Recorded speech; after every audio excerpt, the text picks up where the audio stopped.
आपको सीधे हरियाणा के गोहाना में ले चलते हैं, जहां पर इस वक्त चुनावी मौसम में मुख्यमंत्री भूपेंद्र सिंह हुड्डा शक्ति रैली को संबोधित कर रहे हैं। गरीब आदमी हैं, उनके लिए बहुत हमने काम किए और लेकिन मैंने देखा, अफसरों से पूछा, मैंने कहा भाई जो ये नौकरी है, सरकारी नौकरी, उनमें कितना बैकलॉग है। उन्होंने कहा कि शेड्यूल कास्ट का 8,781 नौकरियां और बैकवर्ड क्लास का 6,260, इसका मतलब हो गया 15,000 नौकरियां शेड्यूल कास्ट और बैकवर्ड की बाकी हैं। तो मैंने कहा, फैसला कर दिया कि एक साल के अंदर अंदर ये 15,041 नौकरी हम शेड्यूल कास्ट और बैकवर्ड क्लास को देंगे ताकि वो आगे बढ़े। फिर मैं गांव में जाता हूं, किसान तो अपनी चौपाल बना लेता है, लेकिन गरीब आदमी है जो शेड्यूल कास्ट है, बैकवर्ड क्लास से है, शहर में भी मैं कहीं जाता हूं, वो देखते हैं एक ही बात आती है कि भाई हमारी चौपाल की मरम्मत करा दो। कोई कहेगा हमारी चौपाल है ही नहीं, चौपाल बनवा दो। तो हमने फैसला किया है, मुख्यमंत्री अनुसूचित जाति और एक साल के अंदर अंदर 8,000 चौपाल, शहर हो गांव है, उन चौपालों की मरम्मत और नई जहां बनाने पड़ेगी नई बनाएंगे। 400 करोड़ रुपए का बजट मैंने पास किया उनका, 400 करोड़ रुपए का। इसी प्रकार से जो ये निगम बना रखे हैं शेड्यूल कास्ट और बैकवर्ड क्लासेस के, उन्होंने उनसे ले रखा है लोगों ने कर्जा, छोटे छोटे कर्जे। तो उन्होंने कहा कि भाई हमारा भी स्कीम लाओ। तो मैंने एक मुश्त समाधान उनका निकालने का फैसला किया है, जो अपने पैसे जमा करा देगा, ब्याज सारा मुफ्त उनका, ताकि उनको 1,64,000 व्यक्तियों को इससे लाभ होगा। और जो रोज रोज की शिकायतबाजी है, तकलीफ आदमी है शेड्यूल कास्ट को, उनके लिए स्पेशल सेल हमने थाने से लेकर एसपी दफ्तर तक, जिले स्तर से लेकर राज्य स्तर तक बनाने का फैसला किया। स्पेशल सेल बनाएंगे ताकि वो सुरक्षित रहें।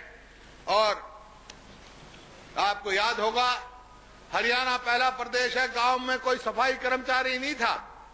11,000 सफाई कर्मचारी एक कलम से हमने लगाए थे और उनकी तनख्वाह कितनी है? 4,848 रुपए। क्यों? कम से मिनिमम वेज था ये। तो भाई क्योंकि हमने न्यूनतम जो है रेट बढ़ा दिया, मजदूरी बढ़ा दी है, तो 4,848 की बजाय जो चाहे शहर में कमेटियों में सफाई कर्मचारी है, चाहे गांव में है, सबको 8100 रुपए प्रति माह मिलेंगे गरीब आदमी को। इसी प्रकार से शहरों में मैं जाता हूं। हाँ, और एक और बात मैंने देखी कि शहरों में क्या करते हैं, ठेकेदारी प्रथा चला रखी है। ठेकेदार ले लेगा और सफाई कर्मचारी को थोड़े पैसे देगा। तो मैंने आदेश दिए हैं कि 1 जनवरी से ये ठेकेदारी प्रथा मैं हरियाणा में दूंगा। हाँ, म्युनिसिपल कमेटी में। इसी प्रकार से जब मैं शहरों में जाता हूं तो भाई क्या है, ये रेडी और फड़ी, ये छोटे छोटे बेचारे गुजारा करने के लिए कहीं रेडी खड़ा कर देगा तो एक सिपाही आएगा, डंडा लगाएगा, चल भाग यहां से। एक कोई कहीं आगे जाएगा, उसको तंग करेगा।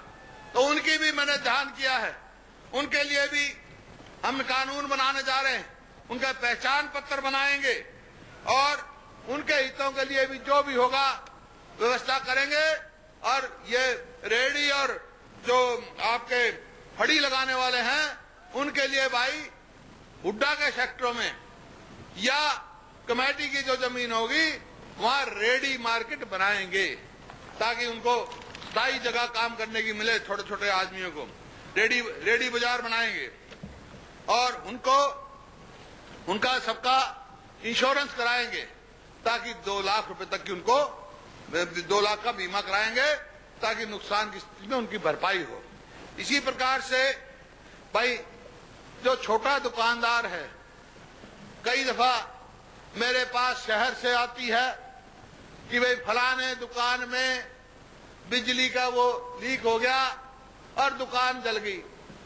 दुकानदार बेचारा छोटा सा था, अब उसके पास कुछ है नहीं काम करने के लिए, ना जमीन है ना और कोई काम है। तो हमने फैसला किया है ऐसी दुर्घटना जिस दुकानदार के साथ होती है, हरियाणा में स्पेशल एक फंड बनाएंगे और उस दुकानदार का 5 लाख रुपए तक का हम जो है मुआवजा देंगे उसको, दुकानदार को। फिर भाई मेरे व्यापारी भाई हैं, हमने 9 साल में जो व्यापारी डरे हुए थे, व्यापार नहीं करते थे, डरते थे, तो उनको भाई उनका डर निकाला और मैंने खुल के व्यापार करो, ईमानदारी से करो।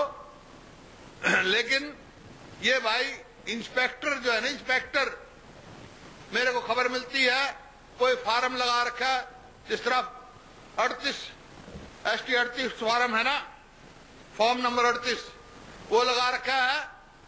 तो इंस्पेक्टर तंग करते हैं व्यापारियों को। अरे हमारे व्यापारी हैं भाई, इनको कोई तंग नहीं करेगा। और 1 जनवरी से 38 फार्म खत्म।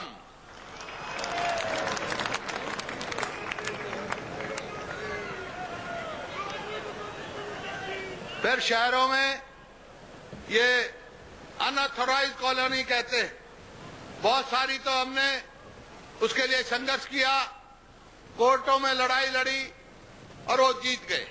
बहुत सारी कॉलोनियां तो नियमित होने जा रही, वहां विकास होगा, लेकिन कुछ बाकी रह गई जो किसी वजह से जिसका सर्वे नहीं हुआ। तो भाई उसके लिए भी नीति बना रहे हैं और ऐसी कॉलोनी जिनका सर्वे होना चाहिए था रह गई हैं, उनका भी सर्वे करवाएंगे और जो उनका पैमाना होगा उन पर भी करेंगे।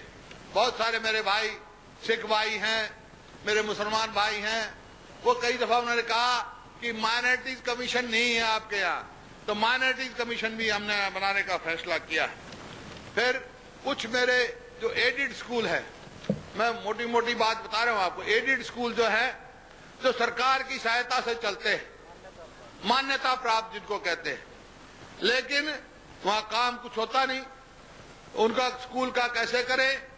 तो एक पॉलिसी बनाई है और हमने फैसला किया है मान्यता प्राप्त स्कूलों को जो है ये इसमें पूर्ण रूप से मुक्त कराने के लिए लगभग 3000 अध्यापक, गैर शैक्षणिक कर्मचारी को सरकारी स्कूलों और कार्यालयों में सम्मिलित किया जाएगा। उनको सरकारी नौकरी दे दी जाएगी उनको वहां से। और ये जो भूतपूर्व सैनिक, मेरे सैनिक हैं, भूतपूर्व सैनिक हैं, उनका भी बैकलॉग बाकी है, तो हमने फैसला किया है एक झटके में उनका भी बैकलॉग बाकी करेंगे। और जो कोई देश की रक्षा में, ऑपरेशन में, चाहे वो सैनिक है, चाहे पैरामिलिट्री फोर्सेस का हमारा सैनिक बलों से है, अर्धसैनिक बलों से है, या हरियाणा पुलिस का कोई भी चाहे एनकाउंटर में मारा जाता है, ऐसा कोई होता है, तो हमने फैसला किया उनकी वित्तीय सहायता तो करते ही हम, वित्तीय सहायता के साथ साथ जो भी क्वालिफाई करेगा उसके परिवार में से एक क्लास 3 या क्लास 4 की नौकरी दी जाएगी, ताकि उनका वहां सुरक्षित रहे।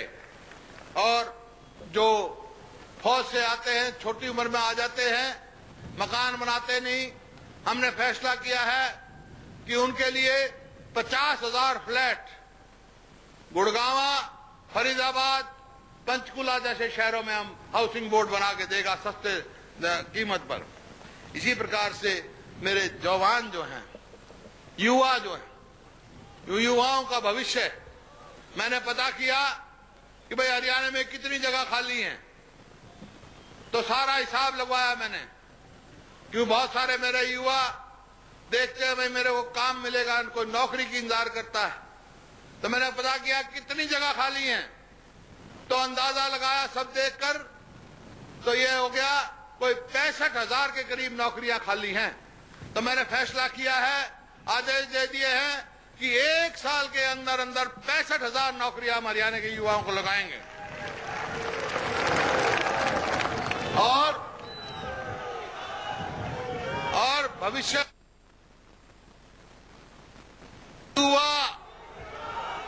जो युवा साथी हैं, नौजवान हैं, वो हमारा भविष्य है, वो कल है हमारा। वो उन्होंने बागडोर उनके हाथ में आनी है, बागडोर आनी है। तो मैं ये शकील साहब बैठे हैं, पुरजोर सिफारिश करता हूं और इन लोगों की तरफ से करता हूं कि अब चुनाव होंगे शकील साहब असेंबली के, तो 50% जो टिकट है युवाओं को दी जाए हमारे में, ताकि वो अपना भविष्य का निर्णय खुद कर सके। फिर एक मैं देखता हूं भाई, मैं देखता हूं, ऐसे नहीं करो भाई, बैठ जाओ। मैं देखता हूं कि गरीब आदमी है या किसान है, मजदूर है या आम आदमी भी है, उसको इलाज की दिक्कत होती है।